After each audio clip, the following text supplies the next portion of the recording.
নমস্কার বন্ধুরা, কেমন আছো সবাই? আশা করছি তোমরা সবাই ভালো আছো, আমরাও ভালো আছি। রমা মুম্বাই ব্লগে তোমাদের সবাইকে স্বাগত। চলে আসলাম আরেকটা নতুন ভিডিও নিয়ে। এখন বাজে 6:30। 6:30টার সময় বাবা ওই যে বাস দিয়ে উঠলো, এখনও স্কুলে চলে যাচ্ছে। বাবাইকে স্কুল বাসে তুলে দিয়ে ঘরে এসে আমার বর স্নান করে রেডি হয়ে খেয়ে বেরিয়ে গেছে। আজকেও পান্তা ভাত খেয়ে গেছে। কালকে কিছুটা ভাত ছিল, তাতে জল দিয়ে রেখেছিলাম, সেই ভাত খেয়ে বেরিয়ে গেছে। টিফিন নিয়ে গেল না, টিফিন নেওয়ার মতন এখন সময় নেই, তাড়াতাড়ি যেতে হবে, তো বেরিয়ে গেছে। টিফিন আর নিয়ে যায়নি, তো যে কারণে আজকে আমার রান্নাবান্না কিছু হয়নি। সকালবেলা বাবাই তো গেছে শেক খেয়ে বেরিয়ে, আর বর গেল পান্তা ভাত খেয়ে, তো ওই কারণে রান্না আর কিছু করা হয়নি। তো আমিও এখন ব্রেকফাস্ট শেক দিয়েই করব। তো বানিয়ে নিচ্ছি শেক। এই দেখো, ছাতু, কলা, দই, খেজুর এ দিয়ে দারুণ শেক তৈরি হয়ে গেছে। এই শেকটা খেতে কিন্তু যেমন টেস্টি তেমনি হেলদি শেক। এটা খেলে পেট ভরা থাকবে অনেকক্ষণ, আবার তার সাথে প্রচুর এনার্জিও পাওয়া যাবে। এটা প্রোটিন, ভিটামিনস, মিনারেলসে ভরপুর শেক। সবার জন্যই কিন্তু ভালো, বাচ্চা থেকে বয়স্ক সকলের জন্যই কিন্তু এই রকম এক গ্লাস শেক সকালবেলা খাওয়া গেলে সারাদিন দারুণ এনার্জি। তো যাই হোক, আমি শেকটা নিয়ে চলে আসলাম জানলার কাছে, এখানে বসে এখন শেকটা এনজয় করব। ব্রেকফাস্টের পরে প্রথমে লাঞ্চটাকে রেডি করে নিই। লাঞ্চটা রেডি হয়ে গেলে, কিচেনটা পরিষ্কার হয়ে গেলে ফটাফট ঘর ঝাড় এবং মোছা করে আমি স্নানটা করে আসতে পারবো। তো যে কারণে আগে আমি খাবারটা বসিয়ে দিচ্ছি।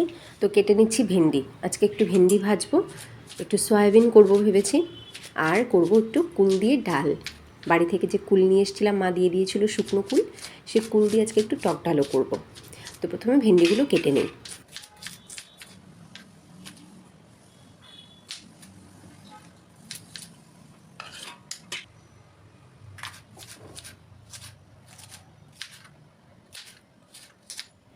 তো ভেন্ডিগুলো সব কেটে নিয়েছি, এইবার সয়াবিনটাকে ভেজাবো। তো দেখো, একটুখানি গরম জল করে নিয়েছি, এই গরম জলের মধ্যে সয়াবিনগুলো ভিজিয়ে দিচ্ছি। এবার ঢাকা দিয়ে রেখে দেবো, এটা ভিজতে থাক। ততক্ষণে ভেন্ডিটা ভেজে নিই। ভেন্ডি তো কাটা হয়েই গেছে, তো কড়াই বসিয়ে দিয়েছি, কড়াই গরম হয়ে গেছে। এবার দিয়ে দিলাম একটুখানি সর্ষের তেল। এবার একটু কালো জিরে আর কাঁচা লঙ্কা দিয়ে একটু নাড়াচাড়া করে নিয়ে ভেন্ডিটা দিয়ে দেবো।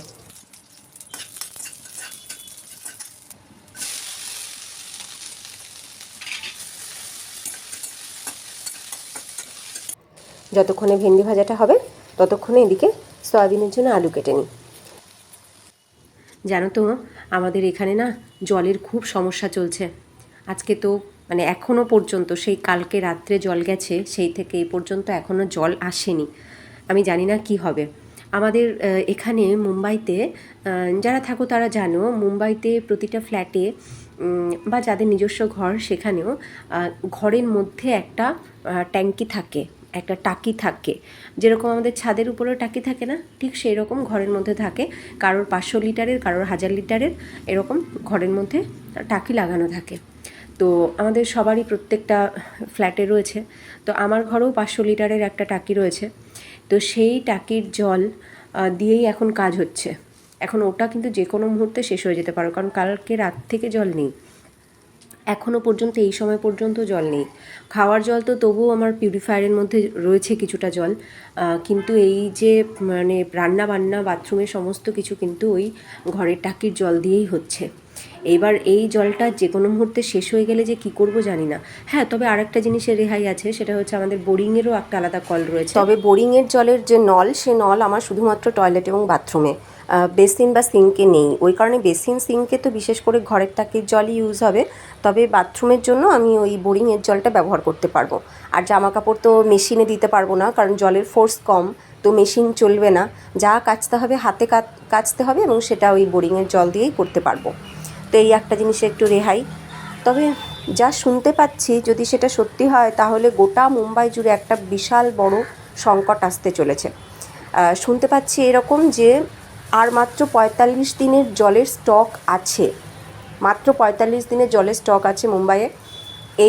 এর মধ্যে যদি বৃষ্টি না আসে তাহলে গোটা মুম্বাই জুড়ে জলের একটা বিশাল বড় সমস্যা তৈরি হবে। এখন থেকেই 10% জলের কাটিং স্টার্ট হয়েছে। কোথাও কোথাও মানে কখন জল আসছে কখন আসছে না এটা কেউ টের পাচ্ছে কেউ টের পাচ্ছে না, আবার কোথাও কোথাও সারাদিন ধরেও জল আসছে না। এই রকম একটা জলের সমস্যা এখন থেকে শুরু হয়েছে। কারণ বৃষ্টিটা যদি এখন না আসে তাহলে যে কী হবে, সত্যি মুম্বাই জুড়ে একটা বিশাল বড় সমস্যা শুরু হয়ে যাবে। একটা কথা কি জানো, আমি দেখেছি পশ্চিমবঙ্গেই একমাত্র জলের সমস্যাটা নেই। ওটা মানে নদীমাতৃক এরিয়া বলে ওই পশ্চিমবঙ্গের বাইরে আমি সব জায়গাতে জলের সমস্যা পেয়েছি। আমি তো প্রথমেই থাকতাম অন্ধ্রাতেও প্রচুর জলের সমস্যা আমি ফেস করেছি। তারপরে সেখান থেকে গুজরাট, সেখানেও আমি জলের সমস্যা ফেস করেছি। চেন্নাইয়েও আমি জলের সমস্যা ফেস করেছি। সিকিমে যখন আসলাম সেখানেও আমি জলের সমস্যা পেয়েছি। শীতকালে তো প্রচুর সমস্যা বিশেষ করে। আর মুম্বাইয়ে আসার পরেও আমি জলের সমস্যা ফেস করছি। তবে একটা জিনিস যেটা হচ্ছে, আমি যখন মুম্বাইয়ে প্রথম আসি যে বিল্ডিংয়ে থাকতাম প্রথমে, ওই বিল্ডিংয়ে মানে 24 ঘন্টাই জল থাকতো, সারাদিনই জল থাকতো। এই সময়টাতে যদি মানে বৃষ্টিটা আসতে লেট করতো তো এই সময়টাতে 2-1 দিনের জন্য সমস্যা দেখেছি। আর আমাদের এই বিল্ডিংয়েও সেম 24 ঘন্টাই আমি এখানে জল পাই, আমাদের এই বিল্ডিংয়েও 24 ঘন্টা জল থাকে। কিন্তু এই এখন জলের সমস্যাটা স্টার্ট হয়েছে। সত্যি বলছি এটা একটা খুব সমস্যা। কারণ মানে এটা তো আমরা জানি যে জল ছাড়া কোনো কাজ নেই, জল ছাড়া কোনো কাজই নেই। সারা দিনে প্রচুর পরিমাণে জলই লাগে আর জলেরই সমস্ত কাজ। আর সেই জল না থাকলে কি করব সেই নিয়ে এখন সত্যি খুব টেনশানে আছি। তবে আশা করছি বৃষ্টিটা খুব তাড়াতাড়ি চলে আসবে, কারণ সময় তো হয়ে গেছে, আজকে 16 তারিখ হয়ে গেল, এখনও আসেনি। মানে আমাদের এরিয়াতে তো নামেনি, কোথাও কোথাও শুনছি হচ্ছে। আমাদের এদিকেও চলে আসুক, বৃষ্টিটা এখন চলে আসুক, কারণ সময়টা হয়েই গেছে বৃষ্টির। সবাই অপেক্ষা করছে বৃষ্টির জন্য জানো। তবে হ্যাঁ, মুম্বাইয়ে বৃষ্টির জন্য যেমন সবাই অপেক্ষা করে, তেমনি যাওয়ার জন্য মানে বৃষ্টিটা থেমে যাক এবার সেটার জন্যও সবাই অপেক্ষা করে। কারণ এখানে এমন বৃষ্টি শুরু হয় হলে, যতক্ষণ হচ্ছে না আর হলে যে এমন বৃষ্টি হয় একদম বিরক্ত করে দেয় সবাইকে। তো যাই হোক, চলো গল্প করতে করতে আমার এদিকে রান্না কিন্তু অনেকটাই হয়ে গেল। এদিকে ভেন্ডি ভাজা নামিয়ে দিয়ে আমি এখন সয়াবিনটাও বসিয়ে দিয়েছি। ওদিকে কুলগুলোকে ধুয়ে একটু ভিজিয়ে রেখেছি। তো সয়াবিনটা দেখো আমি তেমন কিচ্ছুই করলাম না, আমি ইনস্ট্যান্ট মশলা দিয়ে করছি। শুধুমাত্র জিরে আর কাঁচা লঙ্কা ফোড়নে দিয়েছিলাম, তারপরে সয়াবিন আর আলুগুলোকে একটু ভাজা ভাজা করে নিয়ে তার ভেতরে মশলাটা একটু বেশি করে দিয়ে একটু কষিয়ে নিচ্ছি। এইবার দিয়ে দিচ্ছি একটা দারুণ জিনিস, সেটা হচ্ছে আচার। এই দেখো আমের আচার, বেশ খানিকটা আমের আচার দিয়ে দিলাম, এতে টেস্ট বেশ ভালো আসে। এইবার আবার একটুখানি নাড়াচাড়া করে নিয়ে পরিমাণ মতন জল দিয়ে ঢাকা দিয়ে রাখবো।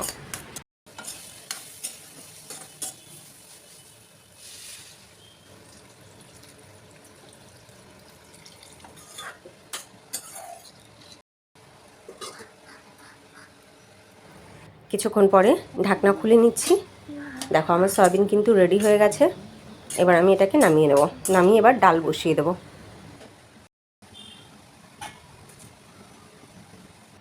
এবার ওই কড়াইতেই আমি ডালটা বসিয়ে দিই।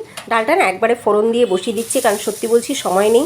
এখন আমার ঘর ঝাড় দেওয়া মোছা এগুলো সব বাকি, স্নান পুজো করা বাকি, বাবার আসতে কিন্তু আর বেশি সময় বাকি নেই।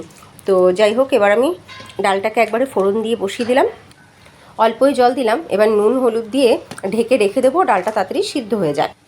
ডাল সিদ্ধ হওয়ার পরে ভালো করে ঘেটে নিয়ে পরিমাণ মতন জল আর কুল দিয়ে ফুটিয়ে নেব, তাহলেই রেডি হয়ে যাবে কুল দিয়ে টক ডাল।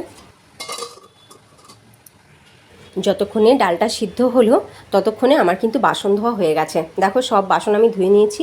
এইরকমভাবেই কাজ করতে হয়, তা না হলে কোনোভাবেই ম্যানেজ করা যায় না, শর্ট টাইমের মধ্যে সব কাজ কমপ্লিট হয় না। তো এবার ডাল কিন্তু সিদ্ধ হয়ে গেছে, তো ডালটাকে এবার ভালো করে ঘেটে নিয়ে জল দিয়ে দিলাম। এবার ধুয়ে রাখা কুলগুলোকে দিয়ে কিছুক্ষণ ফোটাবো। এবার একটু লবণ দিয়ে দেবো, লবণ আর সামান্য একটুখানি চিনিও দেবো। টক ডালে সামান্য একটুখানি চিনি দিলে বেশ ব্যালেন্স হয়, ডালটা খেতেও কিন্তু বেশ ভালো হয়। ডালটা যতক্ষণে রেডি হয়ে যাচ্ছে ততক্ষণ আমি একটু ডাস্টিং করে নিই। ডাস্টিং না করলে ধুলোগুলো এমনভাবে জমে যায়, আমাকে তো এমনিতেই একদিন বাদে একদিন ডাস্টিং করতেই হয়, পারলে প্রতিদিন করলে ভালো হয়।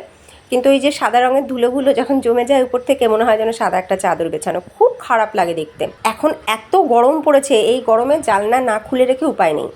আর জানলা খুলে রাখলে ওই বাই ওয়ান গেট ওয়ান ফ্রির মতন হাওয়া যেমন প্রচুর আসে, তেমনি তার সাথে প্রচুর ধুলোবালিও আসে।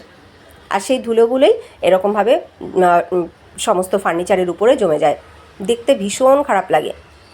আমি একদিন বাদে একদিন ডাস্টিং করে নিই, এরকম ঝাড় দেওয়া মোছার আগে। পারলে প্রতিদিন করলেই যেন খুব ভালো হয়, কিন্তু প্রতিদিন তো আর হয়ে ওঠে না। তো যাই হোক, দেখো আমার টিভি ক্যাবিনেট সুন্দরভাবে পরিষ্কার হয়ে গেছে। এইবার সোফাটাকেও একটু পরিষ্কার করে নিই।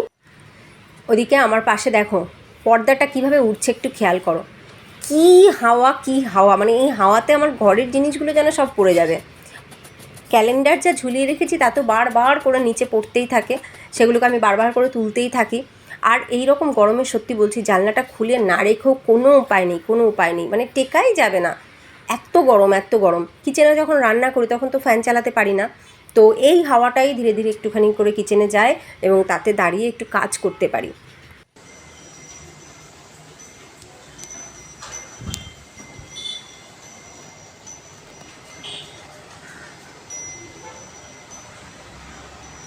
শুনতে পাচ্ছ বেলটার কি সুন্দর মিষ্টি শব্দ। ঝাড়াঝাড়ি পরে জানলাটা আমি প্রায় বন্ধ করে সামান্য একটুখানি খুলে রেখেছি, আর সেখান থেকেই যা হাওয়া আসছে তাতে ওই বেলটা কি সুন্দরভাবে দুলছে আর খুব সুন্দর মিষ্টি একটা শব্দ হচ্ছে। আমি এই শব্দটা শুনতে শুনতে ঘরের কাজগুলো সব করি। ড্রয়িং রুমের ডাস্টিং কমপ্লিট করে এবার চলে এসেছি বেডরুমেরও ডাস্টিংটা করে নিই। বেডরুমে ডাস্টিং হয়ে গেলে তারপরে চলে যাব কিচেনটাকে পরিষ্কার করে তারপরে একবারে ঝাড় দিয়ে মুছে স্নান করে আমি ফ্রি হব। কিচেনের কাজ তো হয়েই গেছে, মানে রান্না হয়ে গেছে, এবার আমি জায়গাটাকেও পরিষ্কার করে নেব সব। এইবার স্নান করে পুজোটা ফটাফট আমি কমপ্লিট করব, কারণ বাবাইয়ের আসার আর বেশি সময় নেই, আর মাত্র 1 ঘন্টা আমার হাতে আছে। 1 ঘন্টার মধ্যে সব আমাকে কমপ্লিট করতে হবে। এই দেখো দৌড়ে দৌড়ে সব কাজ কমপ্লিট করে উঠতে পেরেছি। স্নান পুজোটা যেই কমপ্লিট হয়েছে অমনি বাসের ফোন চলে এসছে, ম্যাডাম চলে আসুন, বাস চলে এসছে। এই যে বাবাইকে নিয়ে আমি আসলাম। এই দেখো ছেলে আমার এখন দরজা খুলছে।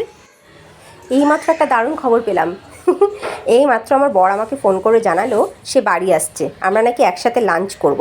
ভাবা যায় আজকে সপ্তাহের দ্বিতীয় দিনে আমার বর লাঞ্চ টাইমে বাড়ি আসছে, মানে ভাগ্য আমার প্রতি বোধহয় আজকে খুবই প্রসন্ন, যে কারণে এরকম একটা খবর আমার বর দিল। তাই আমি ফটাফট করে ভাতটা বসিয়ে দিয়েছি, তো চলে আস্তে আস্তে ভাত হয়ে যাবে, আমরা একসাথেই খেতে বসতে পারবো তাহলে। কারণ আমি তো ওর জন্য ভাত রান্না করেছিলাম না, বাবা এর আর আমার জন্যই করেছিলাম অল্প করে। তো ও ফোন করাতে আমি তাড়াতাড়ি করে ভাতটা বসিয়ে দিয়েছি। ও বাড়ি এসে ফ্রেশ হতে হতে আশা করি হয়ে যাবে ভাত। এই দেখো এইবার আমরা খেতে বসেছি, আজকে 3 জন একসাথে খেতে বসেছি। উফ, কি সৌভাগ্য আমার বলো, সপ্তাহের দ্বিতীয় দিনে একসাথে লাঞ্চ করতে পারছি, ভাবা যায়। কিন্তু আমার বর ঘরে তো ঢুকেছে ঠিকই, ফিজিক্যালি সে আছে আমাদের সাথে, কিন্তু মেন্টালি আছে কি, এই দেখো এক হাতে খাচ্ছে আর এক হাতে কিন্তু অফিসের কাজ চলছেই তার। দুপুরবেলা খাওয়া দাওয়ার পরে 3 জনে একটু রেস্ট নিয়েছি। বাবাইকে এখন পড়তে বসালাম, আমি গাছে জল দিলাম, সন্ধ্যা আরতি দেখালাম, আর আমার বর গেছিল একটু বাজারে। এই দেখো পেঁয়াজ নিয়ে এসেছে, পেঁয়াজ আর ওদিকে আলু নিয়ে এসেছে। পেঁয়াজ এখানে এত কেন আনা হয়েছে তোমরা ভাবছো নিশ্চয়ই।